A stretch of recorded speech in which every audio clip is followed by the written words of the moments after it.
Bueno, yo voy a ser breve. Sí. Por una razón fundamental. Este acto ya me está pareciendo propio de los discursos del compañero Fidel Castro. Lo que ocurre es que al compañero Fidel Castro se le puede perdonar porque hizo la revolución. A nosotros ya se nos tiene que tirar de las orejas. Porque el hecho no está solamente en la palabra, sino en las actitudes y en una visión de la realidad que yo voy a trazar, si puedo, para que sepamos dónde podemos estar. Conversaba yo con un camarada mío de la dirección llamado Manolo Monedero, hace muchos años, y le pregunté, ¿cómo aguantaste las palizas en la comisaría? ¿Cómo aguantaste las torturas en la cárcel? ¿Qué te movió? ¿El pensar que no podías delatar a ningún camarada? ¿Pensaste en el partido? Y aquel hombre me dijo algo que nunca he olvidado. Dice, no, en un momento cuando te están torturando, te están pegando, se están aniquilando como ser humano, dije, no me sale de las narices porque soy un ser humano y tengo dignidad. No acudió al partido, acudió a algo tan fuerte como es la dignidad. No dobló la rodilla. ¿Qué es la dignidad? Sobre ella voy a hacer 3 reflexiones. ¿Qué es? ¿En qué se basa? ¿Y la dignidad es una cuestión personal o colectiva? ¿Qué es la dignidad? La respuesta está muy sencilla. Diego y los demás compañeros han dicho que hace falta la unidad de la mayoría. Aquí está. Se llama Declaración de Derechos Humanos. El día en que los que estamos aquí nos unamos junto con el pueblo, con esa gente que está en la calle y nos mira con desesperación o con curiosidad, con esos, sin esos no haremos nunca nada, sino actos donde hablemos, pero no haremos nada. Esto está aquí. ¿Qué dice la solemne Declaración de Derechos Humanos? Esta que nos puede igualar. Necesitamos un banderín de enganche, Esto está aceptado por todos los países de la tierra, que no lo cumplen, de acuerdo. Esto está aceptado por el gobierno español, que firmó el 27 de julio de 1977 y que compromete, ya tenemos la bandera, la solemne Declaración de Derechos Humanos, porque esto es la ley universal. ¿Y qué dice? Pues una cosa muy sencilla. Considerando que la libertad, la justicia y la paz en el mundo tienen por base el reconocimiento de la dignidad intrínseca y los derechos iguales. Es decir, la dignidad son los derechos al trabajo, a la libertad, a la educación. Esa es la dignidad. La dignidad de una persona, aparte del comportamiento modélico, es que tenga estas cosas satisfechas. Pero es curioso, porque más adelante dice algo que los que no han reparado en esta declaración la consideran que es algo blando. Os lo voy a leer. Dice lo siguiente: considerando esencial que los derechos humanos sean protegidos por un régimen de derecho, a fin de que el hombre no se vea compelido al supremo recurso de la rebelión contra la tiranía y la opresión. Esto defiende la rebelión contra los poderes que no cumplen los derechos humanos. ¿Creéis que esto es una cosa débil? ¿Que esto es facilón? ¿Que esto es burgués, como yo he oído decir a gente que no sabía lo que estaba diciendo? ¿Por qué no cogemos esta bandera, sin olvidar nuestras propias banderas? Yo soy del PC, sin embargo, dejo un momento esa bandera del PC y me uno con los demás en esta bandera. ¿Vamos? ¿O buscamos otra? Pero vamos ya, por favor, vamos a lo inmediato, porque lo estamos necesitando. ¿En qué se basa la dignidad? En una cosa muy sencilla. Nosotros, como seres humanos, somos el producto de una evolución. Somos, en la escala animal, la máquina más perfecta. Somos capaces de cambiar el mundo en el que nos criamos. El león no puede, ni la jirafa. A lo más que un pájaro hace es hacer un nido. Pero nosotros podemos cambiar nuestra vida. Hemos hecho inventos, conquistado fronteras, somos capaces de modificar el paisaje con la agricultura, hemos hecho maravillas tremendas, pero a su vez hemos hecho guerras, hemos hecho odios, hemos hecho luchas por intereses, por opresión de clase contra clase. Este es el dilema que se le presenta al ser humano hoy en día, un camino u otro, el camino de lo que llamamos el reino o el camino de la destrucción. ¿Y cuál es lo que puede inclinarnos al primer camino? Los derechos humanos. Los derechos humanos y el cumplimiento de los mismos es el que hacen posible que abandonemos el camino de la guerra, de la persecución, del dominio de un hombre por otro y vayamos a la creación de un mundo nuevo. No me da miedo el ruido del poder. No me dan miedo los tanques del poder. Me da miedo el silencio del pueblo. A mí también. A mí también. Y el silencio del pueblo tiene muchas maneras de manifestarse. Todos son iguales, no vamos a poder cambiar nada, siempre ha sido así. Es un discurso, sin quererlos ellos, cómplice con la injusticia, pero es un discurso extendido, porque aquí se han dicho cosas que son verdad, pero voy a resaltar una. Los partidos políticos me sumo, pero los partidos políticos están ahí porque han sido votados por este pueblo. ¿O quién los puso ahí? Luego, ¿estamos atacando a la causa o al efecto? ¿Quién los votó? ¿Quién votó al Partido Popular? Una tremenda mayoría de gente. ¿O no es verdad? Luego reflexionemos. Vamos al grano, a donde tenemos que conquistar, que persuadir, que ganar, que acercarse a que la gente vaya cambiando.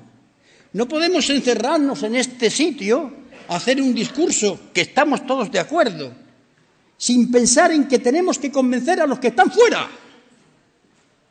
Eso es difícil, durísimo. Pero vosotros, los del Campamento de Dignidad, lo habéis demostrado, porque es duro estar ahí desde el día 23. Porque es duro ser héroe anónimo.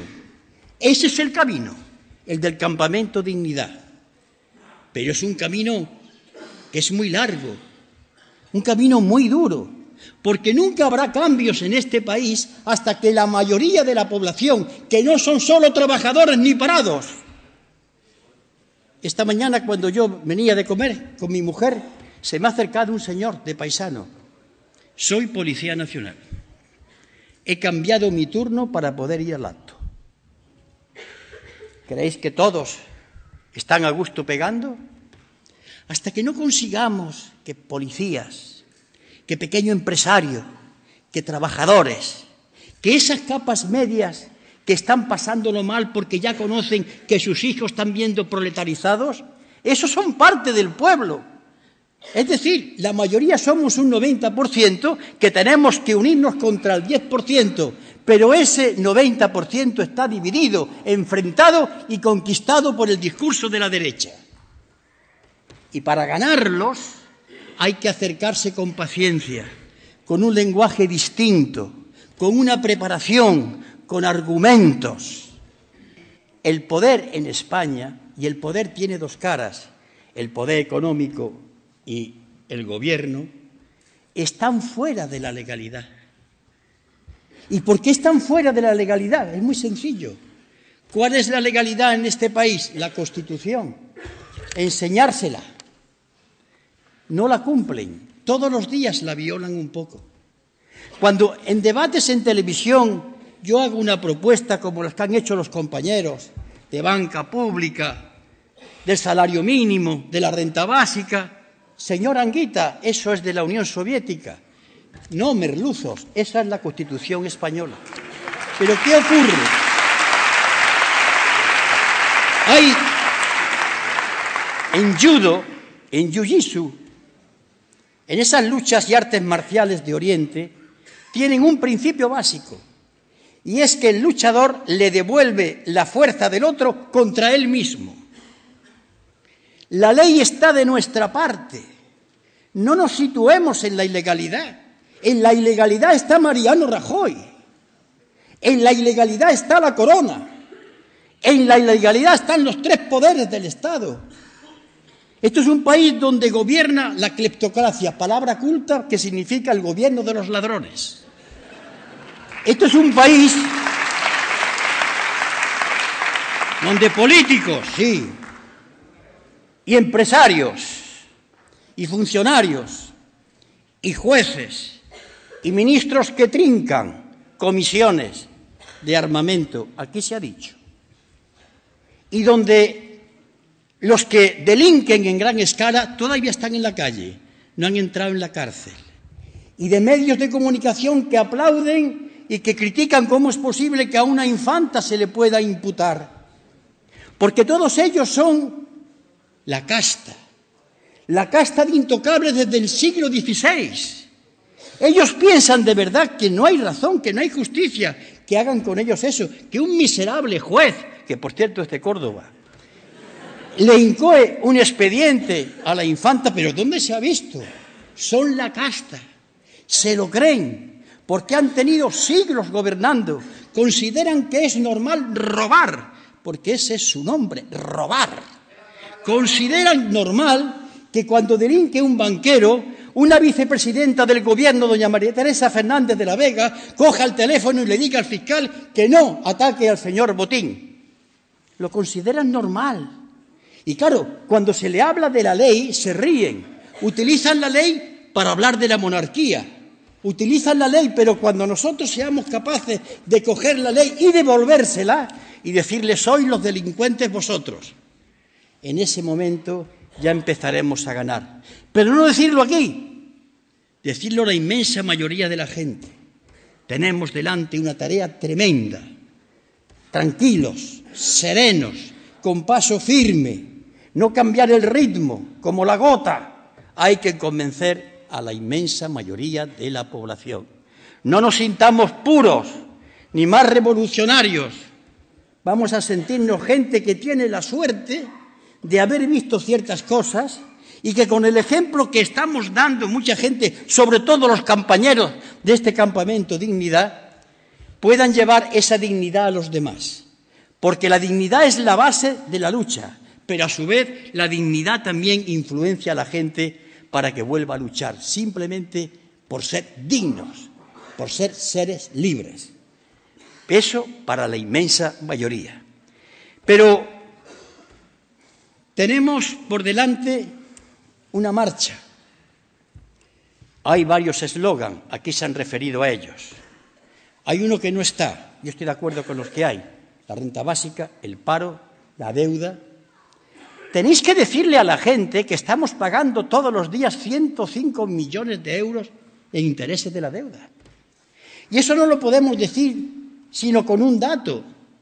Nosotros producimos folletos, por favor, a la gente hay que darle datos, no insultos. Yo no puedo ganarme a la gente si le voy diciendo, tú miserable burgués, tú que no sales a la calle. No, mira, ven para acá. Lo mejor de la izquierda es cuando ha sido paciente. Yo sé que esto es muy duro, pero hasta que no seamos capaces de hacer eso, nunca cambiaremos. Seremos una minoría heroica, pero no haremos nunca la revolución. ¡Jamás! ¡Nunca! Seremos una minoría. Hay que ganarlos.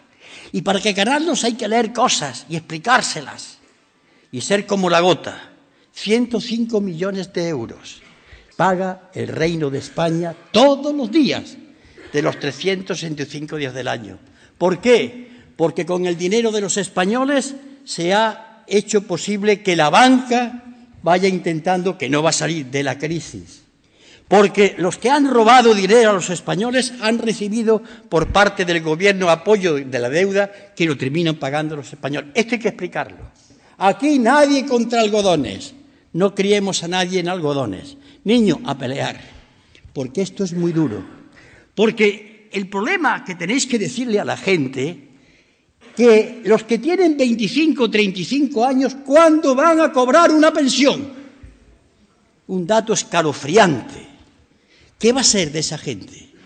Y entonces hay que decirle, padres y madres que queréis a vuestros hijos, ¿por qué no estáis peleando por ellos? Hablar menos y hacer más. Esa es nuestra tarea. El Campamento Dignidad, yo creo que está cumpliendo una labor extraordinaria. A través de los medios conocemos lo que ha hecho, como el de Córdoba. El ejemplo tiene que salir, tiene que multiplicarse. Tenemos que hacer la marcha sobre Madrid, pero yo diría una marcha serena. Os voy a dar un ejemplo que explica mejor que en muchas palabras lo que quiero decir. A mí hay unas cosas que me han impresionado, pero una de ellas fue el entierro de los abogados matados en el despacho de Atocha, en el año 76. Imaginaros la escena, la policía distribuida convenientemente, cientos de miles, comunistas y no comunistas, en el entierro. La tensión se palpaba, el gobierno asustado, los militares que si intervienen o no intervienen. Y aquella manifestación fue silenciosa. Y cuando alguien intentaba gritar, se oía decir ¡silencio!, en nombre del Partido Comunista de España. Esa demostración de fuerza que es el silencio, después Suárez reconoció que los había acojonado. Es decir, esa marcha, esos discursos deben ser serenos, tranquilos y pacíficos. Y digo pacífico porque tenemos que ganarnos a los demás, por más que en algunos momentos tengamos ganas de que se nos vaya la mano, pero también por cuestiones elementales. ¿Vamos a hacer violencia, a enfrentarnos contra los armarios roperos? Y yo entiendo que en una pelea, mientras pueda dar uno media hostia, vale, pero cuando te dan 4, ¿qué haces, imbécil? Tirando un cóctel molotov. ¿Qué haces? ¿Para qué te sirve? Nuestra arma es la inteligencia, no es la fuerza. Y la inteligencia trama, hace estrategias, tácticas, busca cómo penetrar, cómo retrocede, cómo avanza. Es la inteligencia la que tenemos que tener porque es nuestra única arma. Esa es la idea que tenemos que tener clara. Y otra más. Hay que explicarle al pueblo español que hay que luchar contra la corrupción, la grande y la pequeña. Todos son iguales, yo también lo haría. Los grandes movimientos que han sido y han hecho posible las grandes internacionales, anarquistas, socialistas, comunistas y otros más, de tantos proyectos de liberación, han sido gente honrada, honesta, limpia. Nunca un sinvergüenza puede ser un ciudadano digno. Y si roba es un ladrón, se llame botín o botinito. Y esto significa que cuando este pueblo tenga la conciencia de que robar lo público es peor que robar lo privado, porque lo público es de todos, que hay que cumplir con los deberes, porque los derechos son derechos porque hay deberes, tenemos también obligaciones. Eso se llama el discurso de la modernidad, que está inventado, tan antiguo como el grifo, pero en este país ha pasado la historia como si nada pasase. El silencio del pueblo es lo que a mí me asusta. Y nuestra voz, la del Campamento Dignidad, la del Campamento de Córdoba, la de las manifestaciones, de la sanidad, de la educación, de los parados, son voces heroicas, sacrificadas, pero pocas, pocas. ¿Cómo es posible que con tanta manifestación no se le haya ganado el pulso al gobierno? Porque todavía no hemos sido capaces de presentarle un plan de batalla que prevea cuándo ganamos, cuándo retrocedemos, al día siguiente de la huelga, qué es lo que pasa. COI ha dicho una cosa muy clara: haremos la marcha y al día siguiente, ¿qué? Tenemos que prevenirlo. Es decir, se trata de ganar la guerra y no de hacer una batalla para que un día diga, ha tenido éxito la huelga, pero al día siguiente, ¿qué? Que ese ha sido un error tremendo que han tenido las organizaciones sociales. Y termino. Muchas veces nosotros confiamos, hay que hacer una ley, cambiar la ley. Os voy a contar una historia, la historia de la leyenda y del rito artúrico en torno a la espada Excalibur. Sabéis que Excalibur es una espada famosa que hizo rey Arturo. El que fuese capaz de sacarla de una piedra donde estaba clavada era el rey de Inglaterra.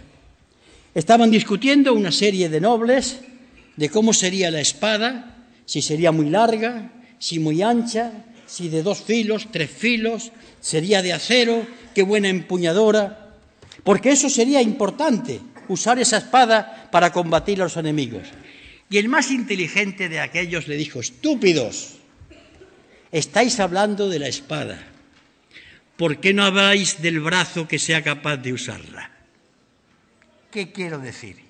¿Para qué queremos leyes si después nosotros no las defendemos cuando nos favorezcan o no acabamos con ellas cuando nos perjudique? Hasta que no haya leyes hechas con nuestro apoyo hasta en la calle, ¿de qué sirve que hagan las leyes? Por tanto, el problema nuestro es fortalecer el brazo. Fortalecer el brazo para coger la espada y descargar. Pero ese brazo, para que sea fuerte, tiene que ser el brazo de la inmensa mayoría, no de un grupito solo. Esto es lo que a mí me inquieta hace tiempo, lo que los compañeros han dicho. Enfrente tenemos un poder. No juguemos con el poder. Al poder se le enfrenta otro para ganarle la batalla.